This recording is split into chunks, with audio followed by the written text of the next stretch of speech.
जरा सोचिए, दिल्ली में होली का दिन है। चारों तरफ रंग, हंसी मजाक और जश्न का माहौल। लेकिन इसी जश्न के बीच एक नौजवान की जिंदगी का सूरज हमेशा के लिए डूब जाता है। कहानी है तरुण खटिक की। 26 साल का एक लड़का जो अपने दोस्तों के साथ होली खेल रहा था। उसे क्या पता था कि घर से आने वाली एक फोन कॉल उसकी जिंदगी का सबसे आखिरी कॉल साबित होगी। उस कॉल के बाद तरुण घर के लिए निकला, लेकिन वो घर कभी पहुंच ही नहीं पाया। सिर्फ 1 घंटे के अंदर उसकी बेरहमी से हत्या कर दी गई। यकीन करना मुश्किल है ना, कि पानी का एक छोटा सा गुब्बारा किसी की मौत का कारण बन सकता है। तो चलिए, आज हम इसी सवाल का जवाब ढूंढते हैं और परत दर परत समझते हैं कि कैसे एक मामूली सी बात एक भयानक हत्याकांड में बदल गई। तो सब कुछ शुरू हुआ उस त्योहार की सुबह। वो छोटी सी चिंगारी जिसने बाद में एक बड़ी आग का रूप ले लिया, वो थी पानी का एक गुब्बारा।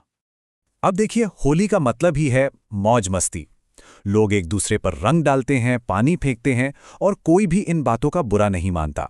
आखिरकार कहावत ही है, बुरा ना मानो, होली है। और हुआ भी कुछ ऐसा ही। तरुण की 11 साल की चचेरी बहन छत पर खेल रही थी। उसने पानी का गुब्बारा फेंका, पर निशाना चूक गया और वो जाकर नीचे से गुजर रही उनकी पड़ोसन सायरा पर गिर गया। एक बच्चे की नादानी थी बस। कायदे से तो इस बात पर हंसकर आगे बढ़ जाना चाहिए था, लेकिन यहां ऐसा कुछ नहीं हुआ, बल्कि सायरा आग बबूला हो गई। उसने चीखना चिल्लाना शुरू कर दिया और परिवार ने जब माफी मांगी तो उसे भी ठुकरा दिया। बस यहीं से मामला बिगड़ना शुरू हो गया। अब सवाल ये उठता है कि पानी के गुब्बारे पर इतना गुस्सा क्यों? सच तो ये है कि ये गुस्सा सिर्फ गुब्बारे का नहीं था। इसकी जड़ें बहुत गहरी थीं। 2 परिवारों के बीच चली आ रही 50 साल पुरानी रंजिश में। देखिए, इन दोनों परिवारों के बीच रिश्ते कभी अच्छे थे ही नहीं। पार्किंग, कूड़ा फेंकना, ऐसी छोटी छोटी बातों पर सालों से झगड़े हो रहे थे। दशकों की ये कड़वाहट अंदर ही अंदर सुलग रही थी। पानी का वो गुब्बारा तो बस एक चिंगारी बन गया। और हालात कितनी तेजी से बिगड़े, ये आप इस टाइमलाइन से समझ सकते हैं। सुबह 10 बजे गुब्बारा गिरा। 10:05 पर सायरा ने फोन घुमाना शुरू कर दिया, और सिर्फ आधे घंटे में 10:35 तक घर के बाहर हथियारों से लैस एक भीड़ जमा हो गई थी। ये सब कुछ साफ साफ एक सोची समझी साजिश की ओर इशारा कर रहा था। और हाँ, ये कोई मामूली भीड़ नहीं थी जो सिर्फ बहस करने आई हो। वो लोग पूरी तैयारी से आए थे। उनके हाथों में लोहे की rod, cricket bat, hockey stick और बड़े बड़े पत्थर थे। उनके इरादे जानलेवा थे। अब हम बात करेंगे उस पल की जो इस कहानी का सबसे दर्दनाक और भयानक हिस्सा है।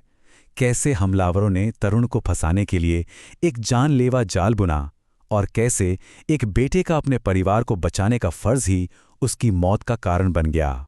ये कोई अचानक भड़का गुस्सा नहीं था, ये एक पूरी प्लानिंग थी। देखिए कैसे। पहले भीड़ ने तरुण के परिवार पर हमला किया और उन्हें घर में बाहर से बंद कर दिया। फिर डरे हुए परिवार से तरुण को फोन करवाया गया मदद के लिए। ये फोन कॉल ही जाल का हिस्सा था। जैसे ही तरुण गली में पहुंचा, पहले से छिपे हमलावरों ने उसे घेर लिया।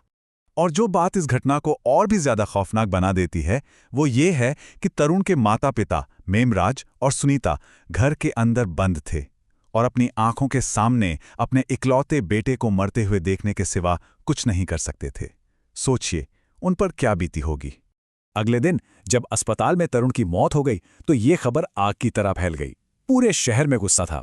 इसके बाद जो हुआ, उसमें विरोध प्रदर्शन, पुलिस की कार्रवाई और राजनीतिक हलचल सब कुछ शामिल था। लोगों के बढ़ते गुस्से को देखते हुए पुलिस ने भी तेजी से एक्शन लिया। कुछ ही दिनों में इस मामले में 14 वयस्कों को गिरफ्तार किया गया और 2 नाबालिगों को भी हिरासत में लिया गया। आरोपियों के खिलाफ हत्या और हत्या की कोशिश जैसी बेहद संगीन धाराएं लगाई गईं। और क्योंकि तरुण खटीक समुदाय से था, इसलिए इस केस में SC/ST एक्ट भी जोड़ा गया, जो दलित और आदिवासी समुदायों के खिलाफ होने वाले अत्याचारों से सुरक्षा देता है। लेकिन यहाँ कहानी में एक और पहलू है। एक तरफ परिवार था जिसे स्थानीय पुलिस पर भरोसा नहीं था। उनका मानना था कि अपराधी और भी हैं, इसलिए वो CBI जांच की मांग कर रहे थे। वहीं दूसरी तरफ सरकार और प्रशासन का जोर फौरन और दिखने वाली कार्रवाई पर था, जैसे कि आरोपियों के अवैध निर्माण पर बुलडोजर चलाना। तो कुल मिलाकर इस एक हत्याकांड ने कई स्तरों पर हलचल पैदा कर दी। सड़कों पर लोग इंसाफ के लिए प्रदर्शन कर रहे थे। इलाके में तनाव को देखते हुए भारी सुरक्षा बल तैनात था। और प्रशासन अपनी तरफ से सख्त कार्रवाई का संदेश दे रहा था। पानी की एक बूंद से दुख का दरिया तक, ये सिर्फ एक लाइन नहीं, इस पूरी कहानी का सार है। अब जब सारे तथ्य सामने हैं तो ये घटना हमें एक समाज के तौर पर सोचने पर मजबूर करती है कि आखिर हम कहाँ जा रहे हैं। और यही वो सवाल है जो हमारे जहन में गूंजता रहता है। आखिर ऐसा कैसे हो सकता है कि सालों से साथ रह रहे पड़ोसी एक छोटी सी बात पर जल्लाद बन जाएं? कैसे दशकों पुराना झगड़ा इतनी नफरत पैदा कर सकता है? तरुण की कहानी यहीं खत्म होती है, लेकिन ये हम सबके लिए एक सवाल छोड़ जाती है। आखिर वो क्या चीज़ है जो छोटे मोटे झगड़ों को इतनी बड़ी और भयानक त्रासदियों में बदलने से रोक सकती है? इसका जवाब शायद हम सबको मिलकर खोजना होगा।